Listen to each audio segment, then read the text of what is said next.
Oh, microaggressions, you confusing morass of political correctness.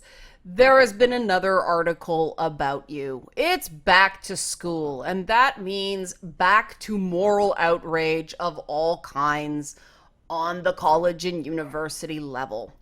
And let's get into the article, and then I'll give you my thoughts on this. But I'm gonna try. I've made some notes, so I keep it brief because I have a tendency to rant on this subject. I have a tendency to macro aggress over microaggressions, and I'm about to macro aggression my dog for barking. Loki, stop barking. But a school in Worcester, Massachusetts has brought in a chief diversity officer who is giving presentations to first year students on microaggressions and things like a freshman asks, when I, as a white female, listens to music that uses the N-word and I'm in the car, or especially when I'm with all white friends, is it okay to sing along?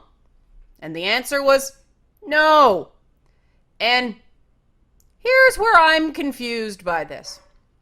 Microaggressions. The thing about microaggressions is, you can see in this article, microaggressions are comments, snubs, or insults that communicate derogatory or negative messages that might not be intended to cause harm, but are targeted at people based on the membership in a marginalized group.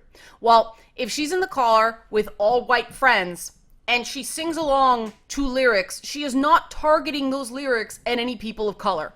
Therefore, her behavior does not fit the definition of microaggression, but she's still not allowed to do it. And that, in the first 4 paragraphs of this article, is the problem with this debate. The other tips they give: don't ask an Asian student you don't know for help on your math homework.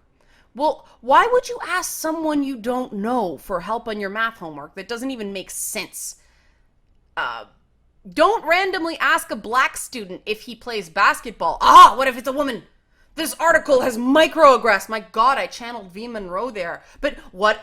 Who says? Who says it's only black men that play basketball? What about female basketball players? This article is microaggressing against black women who play basketball. So there. No. But this is how silly the arguments get. And here's where it becomes really silly. And don't say, you guys. It could be interpreted as leaving out women. And the woman who gives the talk only realized it was offensive when someone confronted her for saying it during a presentation. And WTF. I mean, a lot of you thought I was oversensitive or apologizing too much when I'll say you guys. And I said I treat guys as a gender neutral term. I say that because I don't want to say, hey, folks, because then I sound like an old 1950s radio DJ. Hey, good folks, welcome to the Top 40 Countdown. Today, we're going to have some swinging hits and some jive tunes. Like, no, I don't say folks. What was it? Hey, people. Well, what if somebody's secretly not a person? I'm not entirely sure I am 100% human. If I got my DNA tested, it wouldn't be to see what racial makeup I was, because, hello, ginger, we're a collection of recessive genes. I'd be looking for proof that I'm totally human, because I have so many I have all the weird ginger things. And I want to say that my issue with these microaggressions, some of them are in fact quite small. Some of them I think are the height of dickitude. And they're not microaggressions, they're just someone being a jackass. Like, of course he'll get tenure even though he hasn't published much. He's black. No, that's not a microaggression. That's outright rude. Anybody who's saying that, that's just rude. There's nothing micro about that. What are you? You're so interesting looking. I've had people say that to me. Telling a non-white woman, I never would have guessed that you were a scientist. I get that all the time. But I guess it's okay to tell me that because I'm a woman, but I'm not what? Like, this is the slippery slope. Are you guys seeing this? Like, when a non-white faculty member is mistaken for a service worker. That happens to me all the time at gaming events. I get mistaken for a PR person because I'm one of the few women there who aren't dressed like a schlub. So people assume I work for the company. It happens all the time. I don't treat it as a microaggression, but you know, I'm white. Showing surprise when a feminine woman says she's a lesbian. And I have a particular issue with this because, first of all, okay, you're allowed to be microaggressed if you're a white woman who is not straight. But there are... The showing surprise thing, I think this is a little bit unfair because I think it misconstrues what's actually going on.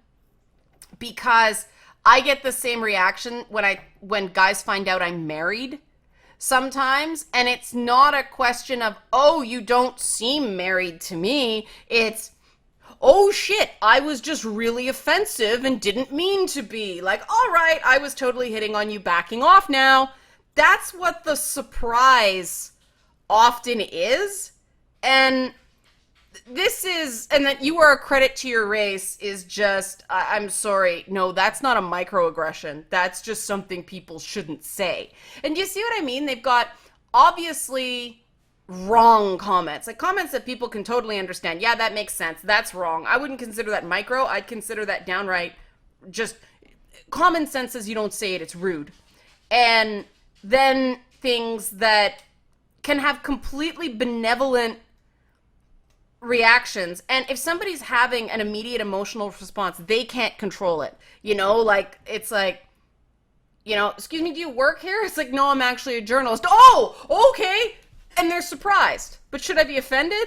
No. I just recognize that, yeah, law of averages in my field indicate that if there's a woman there dressed fairly nicely, she's probably a salesperson. She's probably a marketing rep. It's not right, and I wish it wasn't the case, but I'm not going to get mad at a guy for playing the laws of averages. But, you know, this makes me a bigot, apparently. But here's my take on the whole thing. What the heck happened here? Okay, here we go. I'm not going to make you suffer through this, except I'm going to skip to the end. And the reason universities are doing this is that schools that have had bad examples of racist behavior, like in Missouri and stuff like that, are seeing a noticeable drop in enrollment. And, you know, that's common sense. I wouldn't want to go to a school where I felt racism was rampant all over the place. But there is a difference between out of control, rampant, intentional racism and people saying awkward things. So here's the holier than the rest of us seminar leader talking about an example where she was worldly, she was down to earth, she too, her sainted self is so flawed as well, because the first thing a regressive does, no, it's okay, I'm terrible too, I just know I'm terrible, so I'm morally superior to you. So she said she went to a conference and was talking to this man.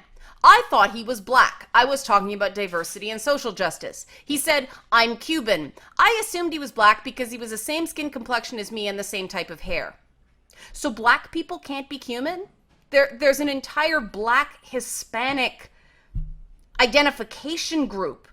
And so the problem here is that black is a race. Cuban is a nationality. And you can't equate the two.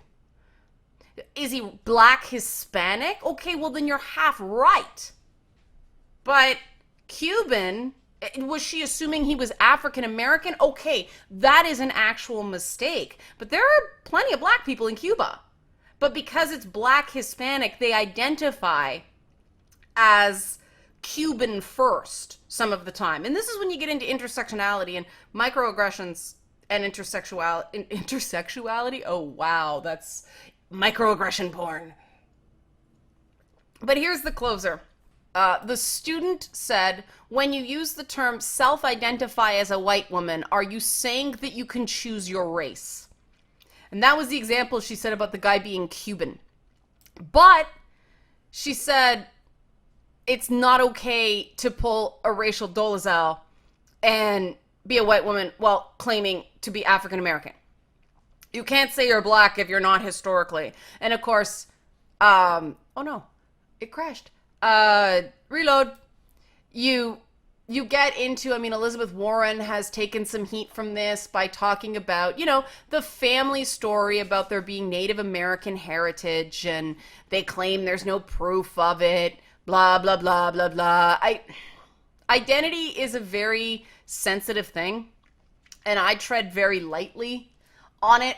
But here is, in a nutshell, my issue with this whole microaggression approach. I think it has absolutely well-meaning intent. I think it is important to make everyone feel like they are just as welcome in a place as another type of person. And if white people feel more welcome places than other types of students, that is wrong. However, a student is not going to feel welcome if everybody else is walking on eggshells around them. And this is the issue with microaggression. It makes people so afraid to speak that, I mean, this is a huge part of my own work. People are so uncomfortable around feminists because they've had these bad experiences where they said one awkward thing and there was a freak out, that people were originally quite afraid to talk to me, and they assumed a lot of things about me that I had to make very clear, no, those aren't my beliefs. And it wasn't that they were hateful, it's that they were afraid. And I don't want people to be afraid. I want people to feel comfortable asking questions, because that's the only way, they learn from me and vice versa. I learn something about them. The other thing about this whole microaggression thing is that it doesn't train you for certain types of careers. If you are going into the government or you are working with marginalized groups, it is absolutely important to get very good with the sensitivity training. But sorry guys, I'm drinking because I got a bit of a sore throat. The weather's brutal here today. But if you go into something like the law or something like advertising or the media or anything in sales, you are going to deal with aggressive assholes. There is no getting away from it. And if you are raised in no microaggressions, that's wrong, they will chew you up and spit you out. Trust me. I had to get tough fast. This is not right. This stuff's totally wrong. But they are things that you have to deal with. There's absolutely nothing you can do. People are gonna be raging jerks. They are going to try to set you off. And you have to learn resilience. And the only way you learn resilience is if you encounter this garbage. Again, I'm not saying it's right. I'm just saying that these guys exist and these women exist, and there are some nasty women in the jobs I've worked. Trust me. There's certain publicists that are widely known not to give any woman in the games press as good treatment as the men, and they work for a major publisher. But again, can't say anything. Can't say anything because even though it's pretty widely assumed, no proof. No way to get proof, so you just have to take it. I can't go up to her and accuse her of a microaggression. And the other thing, on a simpler level, because most of you listening don't work in the industry, you just play games. There's a difference between not knowing something and deliberately being a jerk, and I think that there's a different approach. If someone's just being a jerk, you just ignore them. They're not somebody you want to spend time with. There's not somebody you should have to spend time with. There should be opportunities within academia to just get away from people you don't like. I think that a lot of problems would be solved if it was just easier to avoid people that you feel uncomfortable around for any reason. But that's not the case. And someone who just doesn't understand, you can explain it to them and they'll go, oh, okay, I get it. And they'll learn something. Someone who's deliberately being a jerk, if you try to explain it, it just gives them another opportunity to be a jerk. And the last thing I want to talk about, the reason I don't like microaggressions, the term, is it strips the individualism out of inclusivity. It's all about what is right and what is wrong versus individual people being treated as individuals with individual comforts and sensitivities that are valid. You should not require a rubber stamp on a complaint to be able to go, I don't like that, please stop doing it. And unfortunately, we now have this thing where white men, the system of the earth, can't say, I don't like that, please stop doing it. They have to sit and take it while everybody else screams at them for being everything that's wrong with the world. And that's just not true. That's just not true. There are other things such as learning disabilities, socioeconomic brackets, different nationalistic wounds. Like, you ever seen a Campbell and a fighting Campbell in a room together in a Scottish family? Oh, it gets ugly quick. And I think that it should really be as simple as cultivating environments where someone feels comfortable to say to someone, I really don't like that, please stop doing it. And that doesn't mean you have to instantly stop and never do it again, but you can have a conversation and you don't just go, oh, stop being so sensitive. And there should be an environment where if you say it to somebody politely like that, you should get support in that environment of, okay, they don't like it, stop it. You know, like, please don't do that. Because, you know, white guys can get picked on for being short, for being skinny. There's all these, you know, masculinity-driven insults like, hey, you pussy, and things like that. I think guys should be able to say as much as anybody else, stop doing that, please, it bothers me. And if we teach basic respect and basic understanding that people have the right to set their own personal boundaries and not be told by someone else what should be okay and not okay for them, that is a much better educational environment, that is a much better social environment, and that is a much better preparation for the working world, because it's a skill that's transferable. Knowing how to express discomfort without losing your shite is a very important skill.